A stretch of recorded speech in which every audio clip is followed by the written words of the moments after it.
अस्सलाम वालेकुम नाज़रीन, मैं हूं मंसूर अली खान। अपने यूट्यूब चैनल के ऊपर आपको खुश आमदीद कहूँगा। सबसे पहले आपसे दरख्वास्त के चैनल को सब्सक्राइब करना मत भूलिएगा और बेल आइकन ज़रूर प्रेस कीजिएगा।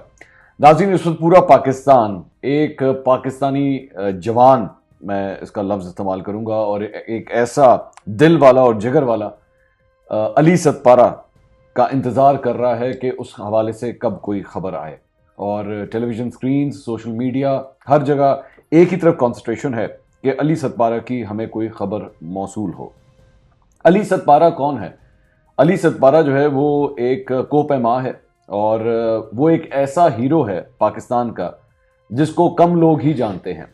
और मैं इस हवाले से आपको इसलिए भी ये वीलॉग मैं करना चाह रहा था कि मेरी ज़िंदगी में एक दफ़ा अली सतपारा से मुलाकात हुई थी और उस मुलाकात का अहवाल भी आपके साथ शेयर करता हूँ। लेकिन इसके साथ साथ मैं आपको अपना एक्सपीरियंस भी बताना चाहता हूं कि जब मैं K2 बेस कैंप गया था, यह आज से चंद साल पहले की बात है, और उस सफ़र ने ही मुझे बता दिया था कि यह कितना मुश्किल और जान जोखों का काम है। बल्कि मैं जब इस जगह गया था, जब उसके लिए मैं स्कर्दू पहुंचा था, तो हम लोग 4 लोग थे और वो हमने स्कर्दू से K2 बेस कैंप के लिए जाना था। तो एक रात हमने स्कर्दू में क़याम किया था। तो अगले दिन सुबह जब हम निकलने लगे थे तो तब मेरे गाइड ने मुझे आके बताया कि अली सतपारा यहाँ पर आए हुए हैं होटल में और वो आपसे खुसूसी तौर पर मिलना चाहते हैं। तो मेरी वहाँ पे अली सतपारा से मेरी मुलाकात हुई और मैंने उनसे पूछा कि उनके हाल अहवाल क्या हैं। तो उस वक्त उन्होंने मुझे बताया कि हमें तो कोई जानता ही नहीं, हमें कोई पहचानता नहीं है, हम इतना मुश्किल काम करते हैं और हमें कोई नहीं पहचानता। अली सतपारा ने 14,000 पीक्स की जो मुख्तलिफ पहाड़ हैं, मैं आपको बताऊं कि 8,000 मीटर से ऊपर जो है वो 14 मुख्तलिफ पहाड़ हैं पूरी दुनिया के अंदर। उन 14 में से 8 अली सतपारा ने सर किए हुए हैं और कोई भी शख्स वो 14 में से एक भी अगर कर ले तो वो बहुत बड़ी बात होती है। मैं माउंटेन कम्युनिटी के साथ मेरा काफ़ी लिंक रहा है, इसलिए मैं जानता हूं कि ये कितनी बड़ी एक ट्रॉफी है। और एक सिर्फ जीत लेना ये बिल्कुल उसी तरह ही है कि आपने कोई एक वर्ल्ड कप जीत लिया है। लेकिन इस शख्स ने 8 दफ़ा ये 8,000 मीटर की चोटियां जो है वो सर की हैं, मुख्तलिफ चोटियां।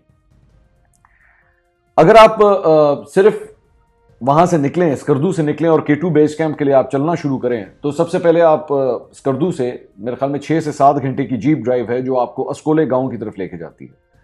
अस्कोले गांव में जाते हैं आप और वहां पे जाके जीप आपको उतारती है और आप वहां पे कैंप करते हैं, रात क़याम करते हैं। और फिर अगले दिन वहां से आपका K2 बेस कैंप का सफर शुरू होता है, जो अगर आप बीच में रेस्ट लें, एक दिन रुक जाएं, रेस्ट लें, तो रोज की तकरीबन 7, 8, 9 घंटे की मुसाफिरत है। आपको पैदल चलना है पहाड़ों के बीच में और ये करते करते आपको कम से कम 5 दिन लगते हैं अस्कोले गांव से K2 बेस कैंप तक पहुंचने में। और वो रोज आपने जब 7, 8, 9 घंटे चलना है तो खास तौर पे वो लोग जिनका जमीनी इलाकों से ताल्लुक है, जिस तरह मेरा है, पंजाब से हमारा ताल्लुक है, तो हमारे लिए ये उतना ही मुश्किल काम होता है क्योंकि हमें आदत नहीं होती पहाड़ों पर चलने की। लेकिन जो लोग वहां के मुकामी होते हैं, जिसमें जिस तरह सतपारा थे, सतपारा जो है एक गांव का नाम है जो कि स्कर्दू से बाहर है, सतपारा झील भी बड़ी मशहूर है, इनका वहां से ताल्लुक था। या शमशाल का एक गांव है जो कि हुंजा से आगे जाके आता है। यहां के जो लोग होते हैं ये बड़े जबरदस्त कोपैमा समझे जाते हैं, तो उनके लिए तो निस्बतन बहुत आसान होता है, लेकिन हम जैसे लोगों के लिए एक बड़ा मुश्किल काम था ये। हमारे साथ हमारी टीम के अंदर मुख्तलिफ पोर्टर्स भी मौजूद थे और वो पोर्टर्स मुकामी लोग थे वहां के, और एक एक पोर्टर जो है वो 20 से 25 किलो अपने कंधे के ऊपर सामान उठाता है और आपके साथ साथ चलता है। उसमें आपका कुक भी साथ होता है, उसमें आपका गाइड भी साथ होता है, उसमें पोर्टर सरदार होता है जो सारे पोर्टर्स का ख्याल रखता है, और ये पूरा काफिला जो है वो इकट्ठे चलना शुरू करता है। लेकिन उनकी फिटनेस, उनकी कमिटमेंट और कितना मुश्किल काम वो करते हैं, उनको सलाम है। अली सतपारा ने भी ये सिलसिला इसी तरह शुरू किया था और एक पोर्टर के तौर पे उसने अपना आगाज किया था, और पोर्टर के तौर पे काम करते करते मुख्तलिफ ग्रुप्स के साथ वो इस तरह लोगों को K2 बेस कैंप तक लेके जाता था, या इस तरह जो मुख्तलिफ और वहाँ पे पहाड़ हैं, ब्रॉड पीक है, गशब्रम 1 है, गशब्रम 2 है, और इस तरह की मुख्तलिफ जो चोटियां हैं, उनके लिए जो मिशन वहां पे जाते थे, ये उनके साथ एक पोर्टर का काम करता था। लेकिन फिर इसने कोपेमाई की तरफ रुख करना शुरू किया। इसने सियाचिन के लिए भी काम किया हुआ है। सियाचिन में जब पाक फौज को वहां के लोकल पोर्टर्स की जरूरत होती थी सामान को ले जाने के लिए, तो अली सतपारा ने वहां पे भी काम किया हुआ है। तो वहां से ये सिलसिला उसके बाद आगे चलना शुरू हुआ। और मैं जब वहां पे K2 बेस कैंप पहुंचा और वहां पे जाके जो जो वहां पे सिर्फ बेस कैंप के ऊपर जो माहौल था, बर्फ के ऊपर आप टेंट लगाते हैं, बर्फ के ऊपर ही आप अपना बेड लगाते हैं, यानी कि जो स्लीपिंग बैग होता है उसके अंदर आप सोते हैं, और आपने कम से कम 3-3, 4-4 डेज के कपड़े आपने पहने होते हैं, क्योंकि वहां पे जो रात के वक्त टेम्परेचर सिर्फ बेस कैंप के ऊपर होता है वो -5, -6, -7 तक भी जा सकता है। और ये मैं सिर्फ गर्मियों की बात कर रहा हूं, अभी सिर्फ गर्मियों में। अब आप सिर्फ अंदाजा लगाएं कि सर्दियों में सिर्फ बेस कैंप की क्या सूरत हाल होती होगी। और जिस दिन आप पहले दिन सिर्फ बेस कैंप पे पहुंचते हैं, तो हम लोग, क्योंकि मैं जिस तरह आपको बता रहा हूं, हम लोग तो वहां के मुकामी नहीं थे, तो आपके सर में दर्द शुरू हो जाता है, क्योंकि ऑक्सीजन लेवल ड्रॉप हो चुका होता है। सिर्फ बेस कैंप ही जो है वो 5000 मीटर ऊंची है। अब आप इस बात से सिर्फ अंदाजा लगा लीजिए कि मरी में जो लोग जाते हैं, मरी जो है वो इससे आधी हाइट के ऊपर है, इस बेस कैंप से आधी हाइट के ऊपर है। तो बेस कैंप में जाके जब आप टेंट अपने कैंप्स वगैरह, टेंट वगैरह लगाते हैं, वहां से उसके बाद जब K2 का सिलसिला शुरू होता है, अब मैं जरा थोड़ा सा आपको वो समझा देता हूं कि मिशन जो है वो किस तरह ऊपर जाते हैं और अली सतपारा किधर जाके फंसे हैं, ऊपर जाके प्रॉब्लम किधर आई है। अक्सर लोग ये समझते हैं कि जैसे ही मिशन वहां पे पहुंचते हैं तो ये जाते साथ ही जो है वो अगले दिन ही पहाड़ चढ़ना शुरू हो जाते हैं। नहीं, इस तरह नहीं होता। इसको बेसिकली ये लोग सबसे पहले एक्लेमेटाइज करते हैं अपने आप को। एक्लेमेटाइजेशन क्या होती है कि आपको ऑक्सीजन लेवल चूंकि कम हो जाते हैं, आपको ब्रीदिंग की आदत नहीं होती कि इतने कम ऑक्सीजन लेवल पे आपके लंग्स जो है वो काम कर सकें। तो K2 का जो पहाड़ है वो मुख्तलिफ कैंप साइट्स में डिवाइड किया गया है। कैंप 1 है, कैंप 2 है, कैंप 3 है, बॉटल नेक है, और बॉटल नेक के बाद जो है वो पीक आती है, यानी कि चोटी आती है उसकी। तो ये जाते साथ ही सबसे पहले क्या करते हैं कि ये गए वहां पे 1 या 2 दिन बेस कैंप में क्याम किया, उसके बाद ये कैंप 1 पे जाते हैं, वहां पे टच करके फिर वापस आ जाते हैं बेस कैंप में।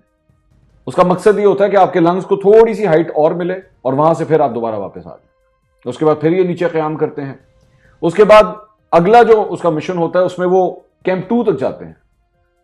वहां पे जाके ऑक्सीजन लेवल और कम हो जाता है, उसको कैंप 2 को टच करके फिर ये वापस नीचे आ जाते हैं। फिर उसके बाद दोबारा नीचे आके फिर दोबारा ये ऊपर जाते हैं, कैंप 1 के ऊपर जाते हैं और फिर रात गुजारते हैं वहां पर, ताकि ज्यादा से ज्यादा आप टाइम गुजार सकें, मजीद ऑक्सीजन लेवल आप कम होगा और आपने ज्यादा टाइम में गुजारा है। इस प्रोसेस को आप एक्लेमेटाइजेशन कहते हैं। ये सारे मिशंस जो हैं ये वहां पे, यानी कि बेस कैंप पे इनका जो क्याम का जो टाइम होता है वो 25 दिन से 1 महीना भी लग सकता है कि ये उसी एनवायरमेंट में रहते हैं। मैं वहां पे सिर्फ 2 दिन रहा था, सिर्फ 2 दिन, क्योंकि मैंने तो सिर्फ वहां पे बेस कैंप तक जाना था, K2 को देखना था। ये तस्वीर जो आप देख रहे हैं वो उसी बेस कैंप से ही खींची गई थी, कॉनकॉर्डिया से।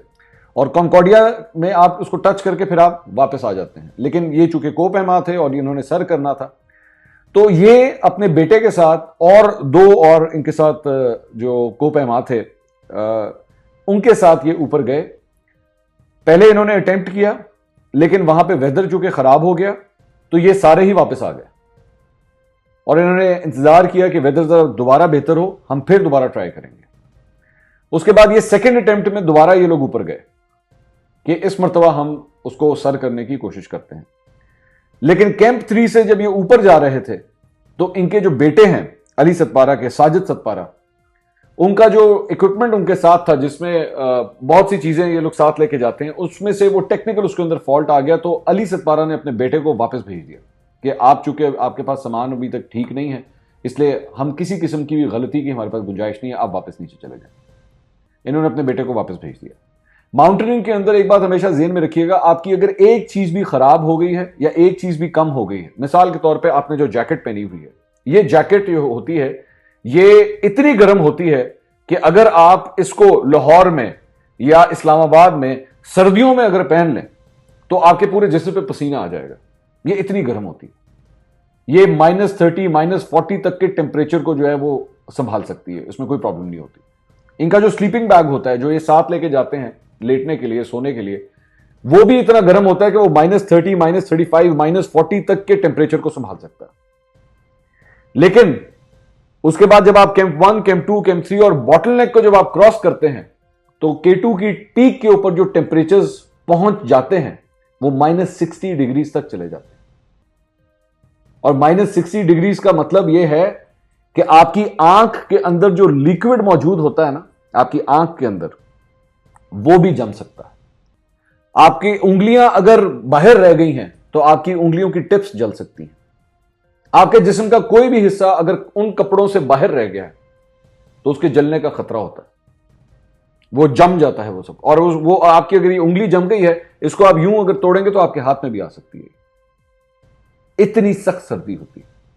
और उसको ये लोग फिर फ्रॉस्ट बाइट का नाम भी देते हैं जब आप, और वो आप बिल्कुल महसूस करना बंद कर देते हैं। अच्छा, अब मैं आपको बताता हूं कि बॉटलनेक के बाद वो जो आखिरी मरला है जिसे डेथ जोन भी कहते हैं, उसके डेथ जोन क्यों कहते हैं, अब मैं आपको वो बताता हूं। उसे डेथ जोन इसलिए कहा जाता है कि जब आप उसको क्रॉस करते हैं तो ऑक्सीजन लेवल्स इस हद तक ड्रॉप हो चुके होते हैं कि आपके दिमाग को ऑक्सीजन मिलना बंद हो जाती है। और जब आपके पास ऑक्सीजन नहीं होती तो आपका दिमाग काम करना बंद कर देता है। माउंट एवरेस्ट और K2 के पीक्स के ऊपर, टॉप के ऊपर ऐसे ऐसे वाकयात, ऐसी ऐसी कहानियां सुनने को मिली हैं। मैं उसमें से एक दो आपको कोट कर देता हूं। वहां पे बल्कि और कुछ नहीं तो ये अली सतपारा के साथ भी हो चुका है। मैं ये भी आपको वाकया बताता हूं। ये नांगा पर्वत गए थे 2016 के अंदर। 2016 में इन्होंने जाके नांगा पर्वत सर किया था। लेकिन उससे पहले 2015 में जब ये गए थे, 2015 में नांगा पर्वत को सर करने की कोशिश की थी, तो वहां का भी जो सबसे टॉप एरिया है, जब ये वहां पे पहुंचे, ऑक्सीजन लेवल्स कम हुए, इनका दिमाग काम करना बंद हो गया और सेंस ऑफ डायरेक्शन इनकी खत्म हो गई। सेंस ऑफ डायरेक्शन से क्या मुराद है, इनको समझ नहीं आ रही थी कि मेरा रास्ता कौन सा है, मैंने जाना किधर है। आपका दिमाग काम करना बंद कर देता है। माउंट एवरेस्ट के ऊपर एक वाकया मैं आपको बताता हूं। माउंट एवरेस्ट पे एक दफा को पेमाओं का एक मिशन वहां पे गया था। वहां पे एक शख्स गया, उसका जाके इतना दिमाग उसका काम करना बंद हो गया कि उसने जो कपड़े पहने हुए थे, उसने उस इतनी सर्दी के अंदर, -30, -40, -50 की सर्दी के अंदर उसने अपने कपड़े उतारना शुरू कर दिए। और उसके जो साथी थे वो कह रहे थे तुम क्या कर रहे हो, तुम मर जाओगे, तुम इतनी सर्दी में ये जो कुछ भी तुमने गर्म कपड़े पहने हुए तुमने उतारे। तो वो कह रहा था मुझे गर्मी लग रही है। एक्चुअली उसको गर्मी नहीं लग रही थी, उसको सर्दी लग रही थी, लेकिन उसका दिमाग ही काम नहीं कर रहा था कि मैंने अब करना क्या। उसके बाद हेलुसिनेशंस होती हैं। हेलुसिनेशन से मुराद कि आप जब इतनी हाइट पे जाते हैं, दिमाग का आपका ऑक्सीजन ना मिलने की वजह से काम नहीं कर रहा होता, तो आपको चीजें नजर आना शुरू हो जाती हैं, आपको लोग नजर आना शुरू हो जाते हैं, अपने रिश्तेदार, अपने चाहने वाले, वो आपकी आंखों के सामने चलना शुरू हो जाते हैं। तो ये है वो डेथ जोन जहां पे अली सतपारा के बारे में कहा गया है कि वो वहां पे पहुंच गए थे। और उस डेथ जोन के अंदर कोई भी शख्स, कोई भी इंसान वो बहुत ज्यादा टाइम नहीं गुजार सकता। आप K2 के टॉप पे जाते हैं, आप उसको टच करते हैं और टच करके उसके बाद अपनी वापसी का सफर शुरू करते हैं। इसलिए क्योंकि आपको भी पता है आप यहां पे ज्यादा देर सर्वाइव नहीं कर सकेंगे, आपको वापस जाना है, हर सूरत वापस होता है। अली सतपारा से अब कांटेक्ट खत्म हुए 24 घंटे से भी ज्यादा हो चुके हैं उस डेथ जोन के अंदर। और हर गुजरते घंटे के साथ, हर गुजरते मिनट के साथ उनके अब जिंदा रहने की जो उम्मीद है वो खत्म होती जा रही है। अल्लाह करे कि मौजज़े होते हैं, अल्लाह करे कि किसी तरह हमें उनकी खबर कोई मिल सके। लेकिन वो हमारा एक हीरो है और इस हीरो ने वो काम करने की कोशिश की जिसके लिए सिर्फ और सिर्फ आपके अंदर जिगरा नहीं होना चाहिए, बल्कि अपने मुल्क का नाम रोशन करने की जरूरत होनी चाहिए और मिशन होना चाहिए कि मैंने पाकिस्तान का झंडा वहां पे लहराना है। बेशक वो इस मिशन में कामयाब ना हो सका हो, मैं नहीं जानता, क्योंकि अभी तो मजीद तफसीलात आनी है, लेकिन फिर भी उसने तमाम पाकिस्तानियों का सर फख्र से बुलंद किया है, क्योंकि पहले ही अपनी जिंदगी में वो सब कुछ वो कर चुका है जो आम पाकिस्तानी या आम अफराद जो है वो सोच भी नहीं सकते। तो इसलिए अब देखते हैं कि इस सिलसिले में हमें क्या अपडेट्स आती हैं, क्या खबर आती है, लेकिन हालात काफ़ी मुश्किल हैं। और उनकी फैमिली के लिए मुझे उम्मीद है कि उनकी फैमिली के लिए भी हुकूमत पाकिस्तान जो है वो कोई ना कोई कदम उठाएगी, क्योंकि वो अपनी फैमिली का एक बहुत बड़ा ज़रिया था कि उनका ख्याल रखना। और उनके बेटे का ख़ास तौर पे उनका बेटा साजिद सतपारा भी जो है एक माउंटेनियर है और उसकी कफालत किस तरह होगी, उसका ख्याल किस तरह रखा जाएगा। मैं उम्मीद करता हूँ कि हमारे तमाम माउंटेनियर्स जो पाकिस्तान के अंदर मौजूद हैं और जो इतना जान जोखों का ये काम करते हैं, उनके लिए हुकूमत पाकिस्तान जो है वो कुछ ना कुछ ज़रूर सोचे। अगले व्लॉग में दोबारा मुलाकात होगी। अल्लाह।